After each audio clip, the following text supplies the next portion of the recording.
I just want to carry on with Job. We're on week 4. I don't want to scare you, but I've got lots left. We may well go into next year with it yet, so it's quite exciting for me. Every time I look and I find something else, and then it's good. But this week's not quite as downbeat. Are you ready for that? Say good. Fantastic. And I want to learn some more lessons from Job. So we talked a few weeks ago, do you remember? We talked about the sovereignty of God and the importance of that to Job in all of his suffering. And then we looked really a couple of weeks ago at the point of suffering. Why do people suffer? We looked at that and asked the question, and without coming up with a definitive answer, we did realize that there is purpose in it, and it's how us as Christians see it should be very different than everyone else in the world. And what I want to share today, actually, I don't think I've heard someone preach specifically on what I'm going to share with you today. I've heard thousands of people share parts of this, but not just a message on this. Now, it might have been that I have, and my memory, as I've already told you, is so bad that I've forgotten about it, as you forget everything I say just as you go through those doors. But generally speaking, I don't think I've heard someone speak on this, but it's absolutely a crucial thing for us to look at today. I want to talk about the subject of creation and nature.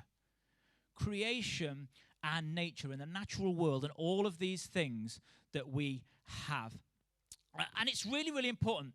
You see, right throughout the Bible, Genesis obviously pretty big part of creation, but right through the Revelation, the whole of nature and creation holds an absolutely important role for us, and the universe and the world around us, and they're vital to help us to see something of God and his part in our lives right here today in 2023. And everyone else jumps on this, and sometimes we miss it as Christians. You see, in Job, actually, when you read the whole book, all 42 chapters of it, you'll see very often he talks about creation and nature. And then when God speaks to him at the end of the book, we realize, what does God do? He talks about creation and nature to Job in the middle of his situation. So it's pretty important if both of them are talking about that.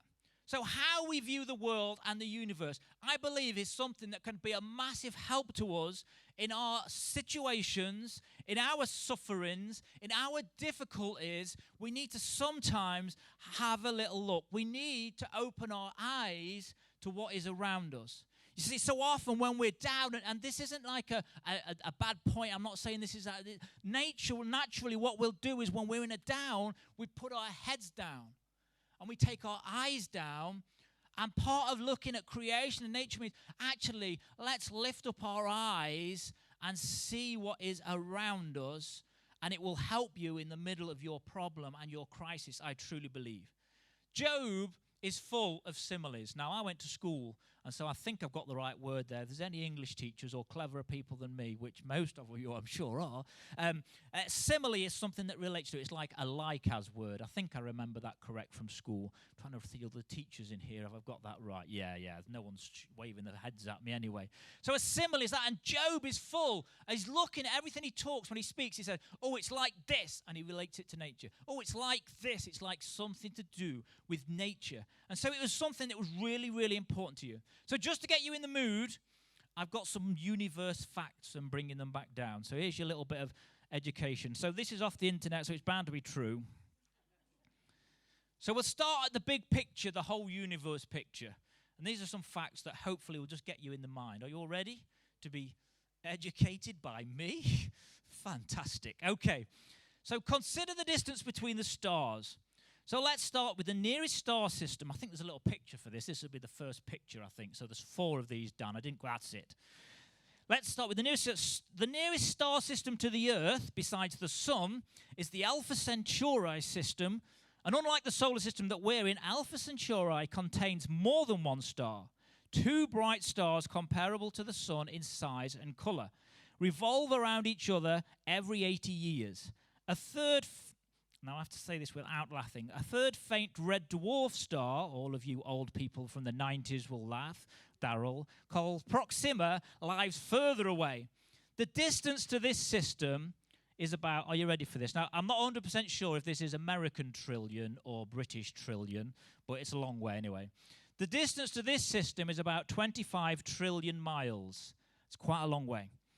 Such a number has little meaning to most of us. Who can comprehend 25 trillion miles? It's about the sort of distance that I walk around when we go shopping, I think it seems like. That's something similar. This is about 6,800 times farther away than the Earth than Pluto is. So that's the nearest bit anyway. And then our galaxy contains over 100 billion stars. So if we consider the immensity of the Milky Way and its 100 billion stars, countless nebulae, I don't know if all these words are right, and star clusters, yet our galaxy is not the only one. God has created innumerable galaxies with a wide range of shapes and sizes. It is estimated that there are at least as many galaxies as there are stars in the Milky Way. That's 100 billion. Doesn't that blow your mind a little bit? We're not that clever, are we yet? Okay, the next one, let's bring it down to a little bit nearer. The next picture is this, Earth. Let's look at Earth. So Earth will easily fit inside the sun about 1.3 million times. So the sun is a bit bigger than Earth, and we think we've got it big.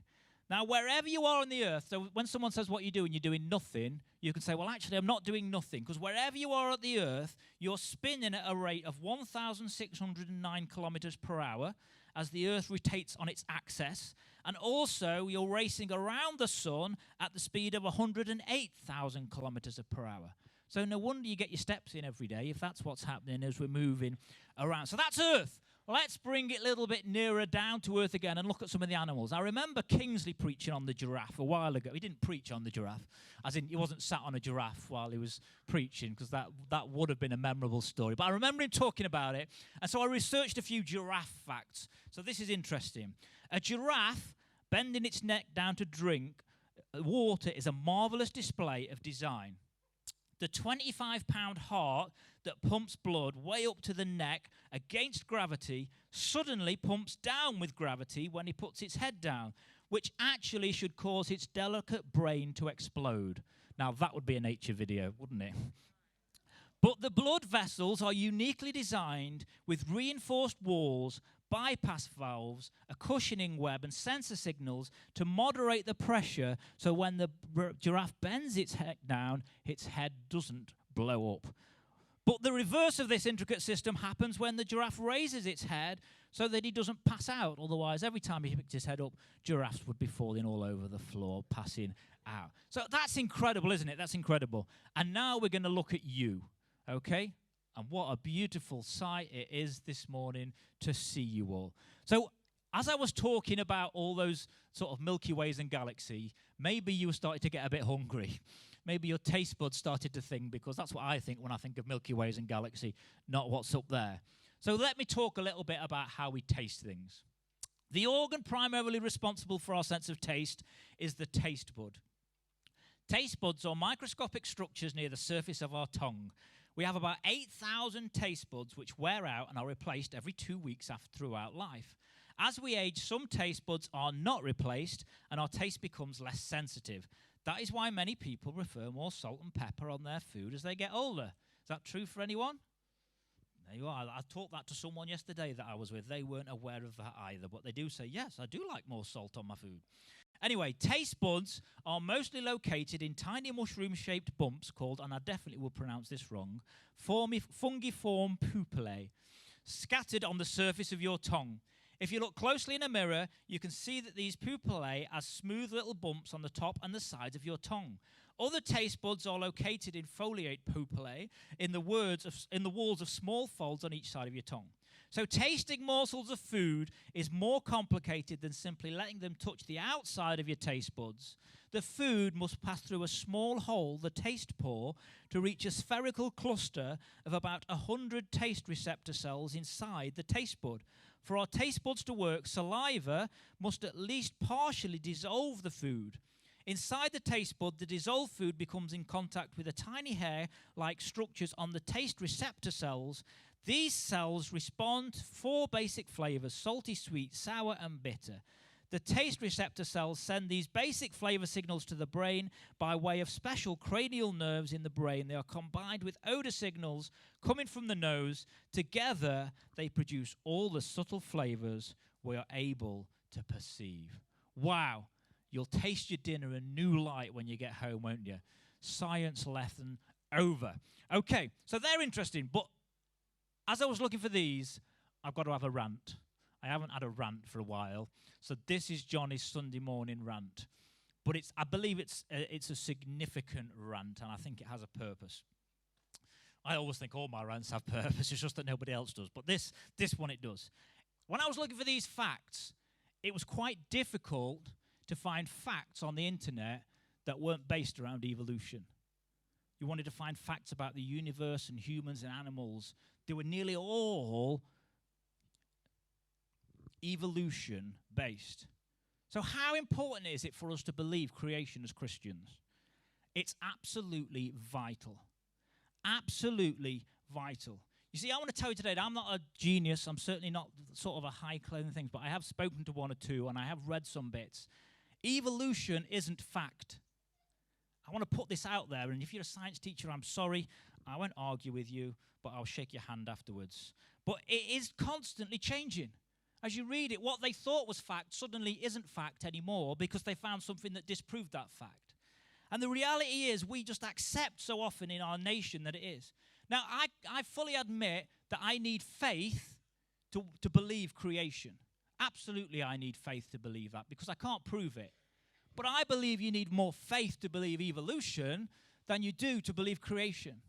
I remember when Wilson and Doreen's son came and talked about it, and he's very clever, and he's talked about it, and I said, what about this missing link?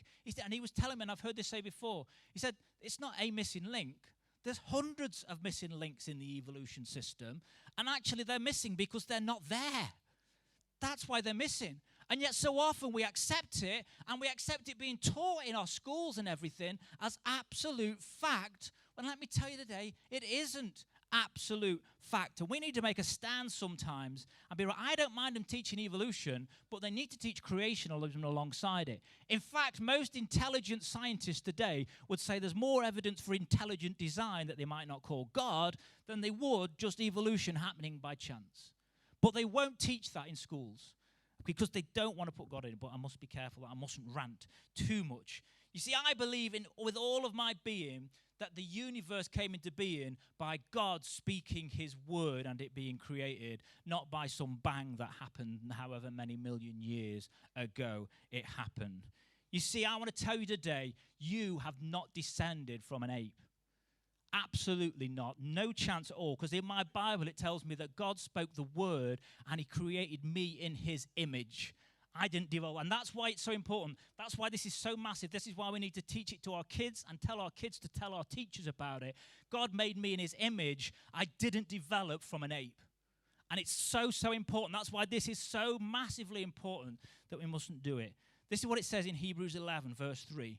By faith, we understand that the entire universe was formed at God's command, that what we now see did not come from anything that can be seen. Universe wasn't developed from something that was already there. It was made by God speaking the word into absolutely nothing, and he made it. Rant over. Brilliant. Okay, let me have a drink now. I haven't brought my drink up. Can I have my drink? Because I'm ranting to a point where I need to drink. It's only water, by the way. Okay, so let's get back to Job. How did looking at nature and creation help Job in all of this, in his suffering? And so part of it, we're just going to read a few verses from Job chapter 26 and verse 7 to 14. And this is part of Job's response when one of his friends, Bildad, comes and he says, it's because you've done something wrong, like he does through the whole middle section. And this is what he says in Job chapter 6. This is Job responding to his friend. Verse 7 of chapter 26. God stretches the northern sky over empty space, and he hangs the earth on nothing. He wraps the rain in his thick clouds, and the clouds don't burst with the weight. He covers the face of the moon, shrouding it with his clouds. He created the horizon when he separated the waters. He set the boundary between day and night. The foundations of heaven tremble. They shudder at his rebuke. By his power, the sea grew calm. By his skill, he crushed the great sea monster. His spirit made the heavens beautiful, and his power pierced the gliding serpent. These are just the beginning of all that he does, merely a whisper of his power. Who then can comprehend the thunder of his power? So Job, in the middle of all of this sort of argument, he looks at everything and he puts some things together that will help him. And he begins to see his own finiteness in the middle of all his suffering and his pain and everything else. And he saw it compared to God's incredible infiniteness. And it was so important to him because it helped him with his perspective. Suddenly he saw his crisis in a different way, in comparison to his incredible creator. Now, I want to make this very clear. His crisis didn't become any smaller. And I don't want to be coming here today because I know there's people here today that will be going through some horrendous stuff, suffering in many ways that probably no one else knows about even in this place. And I don't want to come here today just thinking your suffering is nothing. That's not the case at all. I'm not saying that at all. Job's crisis didn't become any smaller, but his creator became even bigger. And that's the point in the middle of all of this. God's not belittling your suffering and your crisis, but he just wants you to put him in his place and see him bigger. It's all about perspective. So there's 4 things that changed his view and his perspective on some stuff that I just want to look at real quickly this morning with you. And these are really quick notes before I want to just do a bit of worship at the end with you today. So the first thing he changed his perspective on was this, his perspective on power. You see, there is no power comparable to my God. So many times in those verses he talked about the power and the whisper of his power compared to the incredible thunder of his power. And I don't know about you, but sometimes when you look at nature and the power of nature, maybe you're at the sea and you see the sea when it's on a rough day and it's beating in. There's nothing really that can stop that. You see something reflected of the power of God when it really wants to show it. And so we need to understand that we are not in a power struggle with the enemy. God and the enemy, Satan, are not some comparable things. And we're going to look a little bit about that next week. It's not some even battle that's going on and they're equal powers. Absolutely not. The only power we really need to overcome is the power of ourselves and our own will. And God is the one that is almighty and all-powerful. God's not short of power. I want everyone to say that again, okay? After me, after 3. 1, 2, 3. God's not short of power. Brilliant. So the first thing he had a perspective on was power. The second thing he had a perspective on as he saw things differently as he looked at nature was his problem. You see, Job had a massive problem. He was like from being everything to nothing, sitting on this sort of rubbish heap outside in a pile of ashes, covered with boils, scraping the absolute right mess. It was doom all around him. And then he was surrounded by people that were saying, oh, yeah, you are in a mess. Look at the state of your wife. And so all this built up. And Job begins to look, and he sees that God has a problem. Let me just read verse 7 to you again. God stretches the northern sky over empty space and hangs the earth on nothing. You see, God, this is a revelation to me as I saw this. I've heard this for the first time I looked at it and saw it. God had a problem that he needed to put this earth somewhere, and there was nothing to hang it on. So what did he hang it on? Nothing. And that was a revelation to me, because where there's nothing to do, God can still do something. And suddenly it's this revelation that actually whatever our problem is, God can do something that's never been done before. And God, whatever our problem and our situation is, he can do something. So we sort of try and tell God, God, this is how you need to solve this problem. Well, we don't need to tell God how to solve our problems. God hung the earth on nothing when there was nothing to hang it on. And instead of making something to hang it on, what did he do? He hung it on nothing. And whatever your problem, your situation, whether it's never been done before, he can do it again in your life. He can do something to solve your problem. And he can solve it where there is nothing. Because that is the God. You see, God's not short of ideas. Repeat that after me right now, after 3. 1, 2, 3. God's not short of ideas. So God's not short of power. God's not short of ideas. The third thing he saw a perspective on was providence. He saw something of God providing. You see, Job was in a situation where he had nothing. Literally, from having everything, he'd suddenly come to a position where he had nothing, absolutely nothing. But looking at nature actually helped him. He saw something in the richness of nature that would help him think of his problem of having nothing. And Jesus did exactly the same thing when he was talking in the Sermon on the Mount in Matthew chapter 6 and verse 28. This is what he said. He said, "And why worry about your clothing? Look at the lilies of the field." You can just imagine him looking at them over a field somewhere and see how they grow. "They don't work or make their clothing, yet Solomon in all his glory was not dressed as beautifully as they are. And if God cares so wonderfully for wildflowers that are here today and thrown into the fire tomorrow, he will certainly care for you. Why do you have so little faith?" And Jesus taught on it.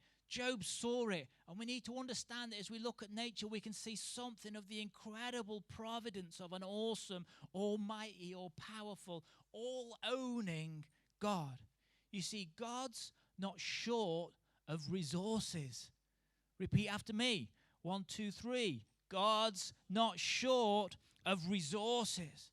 So God's not short of power. God's not short of ideas. God's not short of resources. And fourthly and finally, he had a perspective on patience. On patience.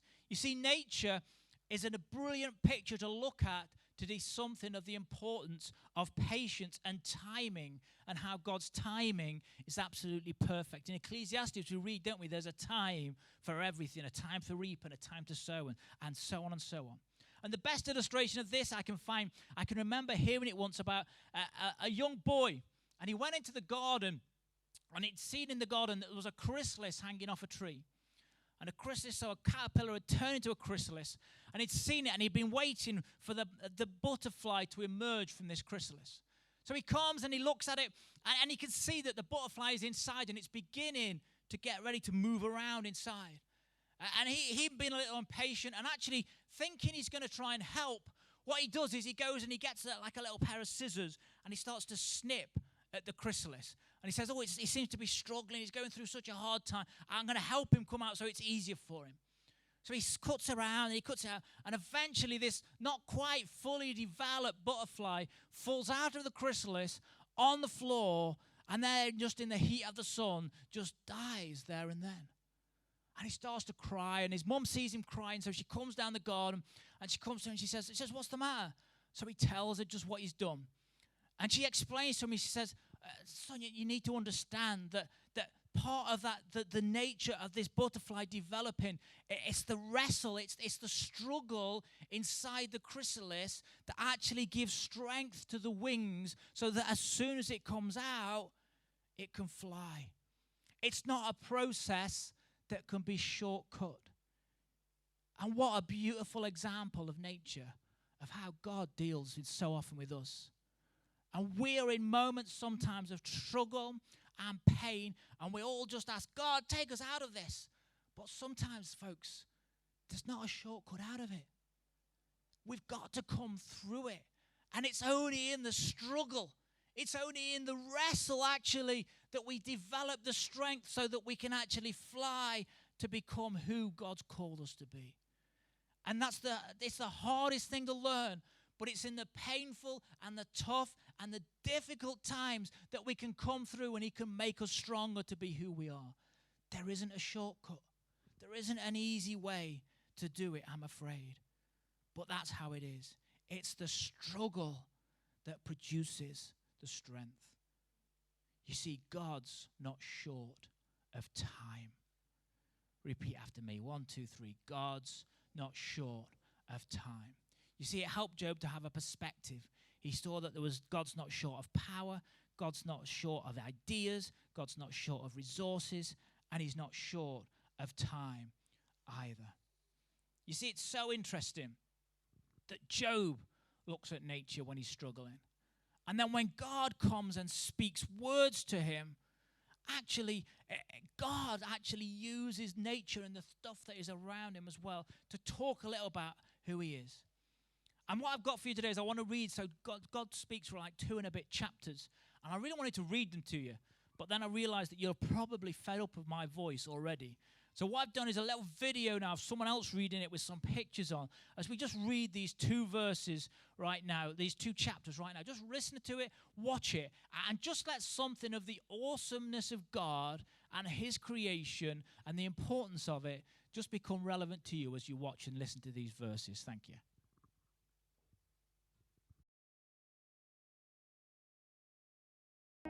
Then the Lord answered Job from the whirlwind. Who is this that questions my wisdom with such ignorant words? Brace yourself, because I have some questions for you, and you must answer them. Where were you when I laid the foundations of the earth?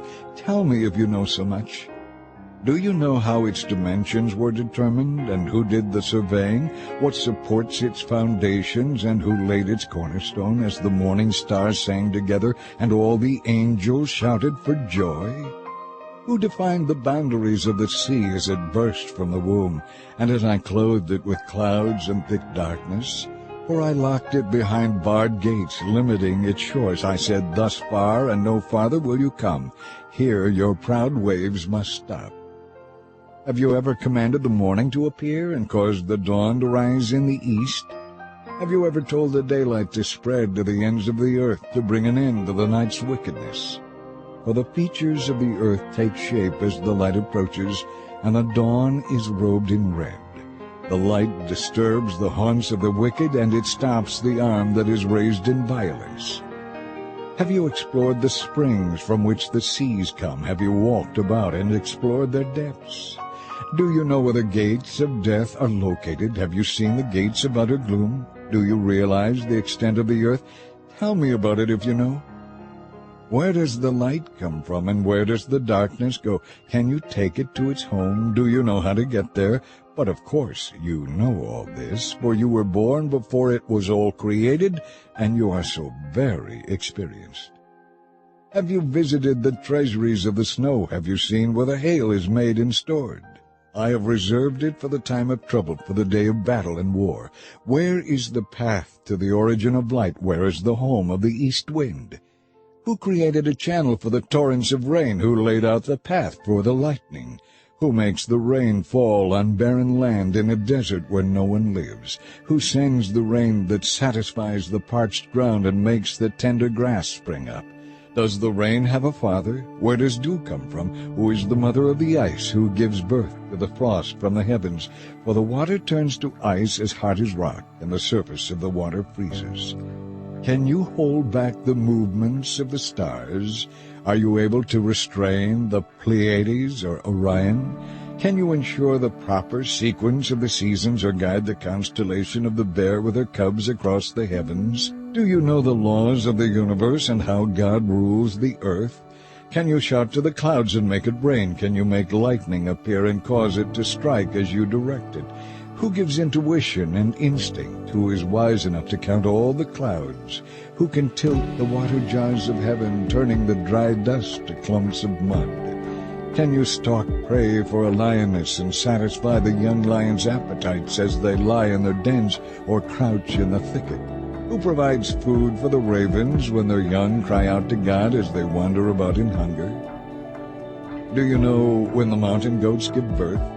Have you watched as the wild deer are born? Do you know how many months they carry their young? Are you aware of the time of their delivery? They crouch down to give birth to their young and deliver their offspring. Their young grow up in the open fields, then leave their parents and never return. Who makes the wild donkey wild? I have placed it in the wilderness. Its home is the wasteland. It hates the noise of the city, and it has no driver to shout at it. The mountains are its pasture land, where it searches for every blade of grass. Will the wild ox consent to being tamed? Will it stay in your stall? Can you hitch a wild ox to a plow? Will it plow a field for you? Since it is so strong, can you trust it? Can you go away and trust the ox to do your work? Can you rely on it to return, bringing your grain to the threshing floor?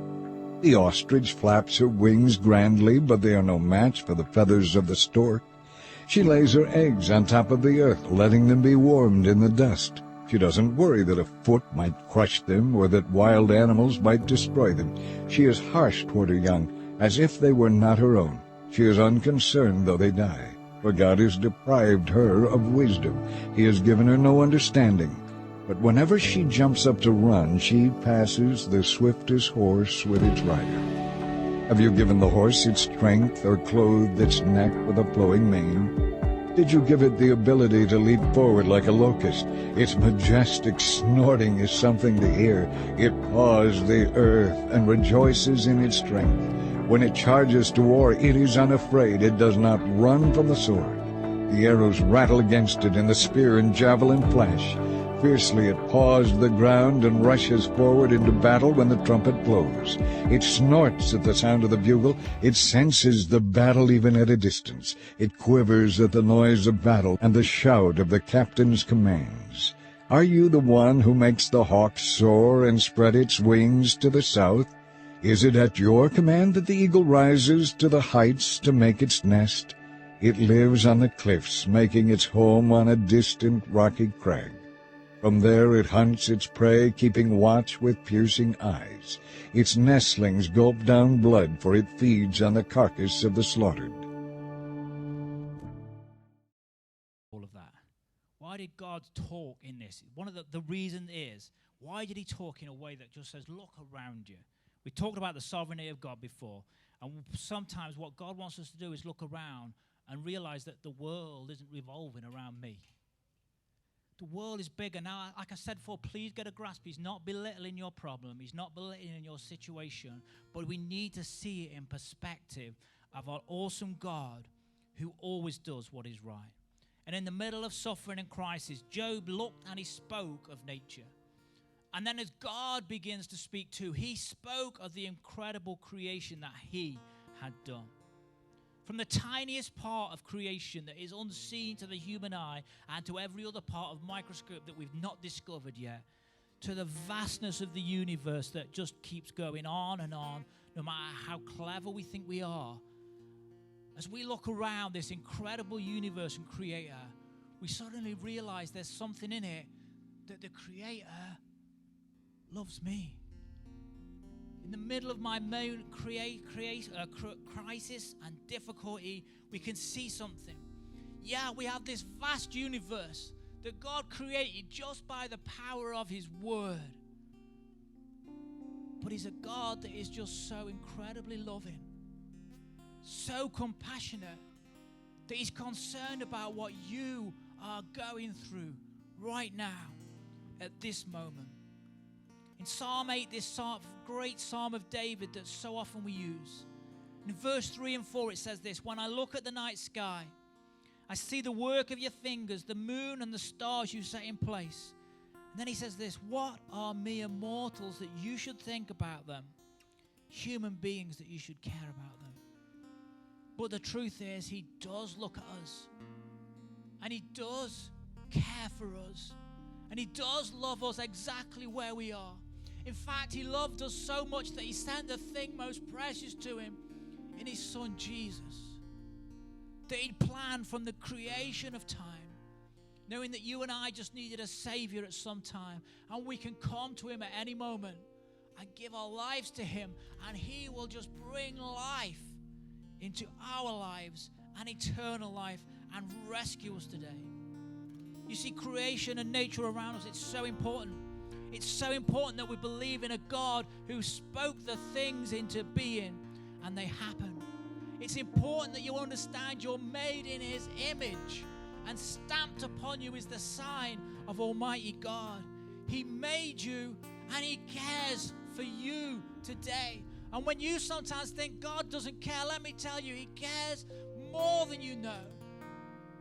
The tears that he's cried for you are stored up in heaven. He holds the whole universe together. And he can hold you together in the middle of your crisis too, if we just do it. Let's just stand to our feet right now if we can. Maybe close our eyes. And I just felt challenged this morning, not just to do an appeal where we just pray, but to be an appeal where we sing, where we praise our awesome God. And we take our eyes and we change our perspective on some of those things. Maybe we've made God too small. Maybe we've made our crisis bigger than our God. But I want to tell you today, there is nothing bigger than our God. He's not short on power. He's not short on resources. He's not short of ideas. He's not short on time. He's got it all under control. And whether it feels like it or not, I want to tell you today it's true. And as we begin, as we change our eyes, as we change our outlook, and we look at the incredible Creator and all He's done, we can worship Him today and say, thank you, God, because you are so, so good and so, so worthy of our praise today.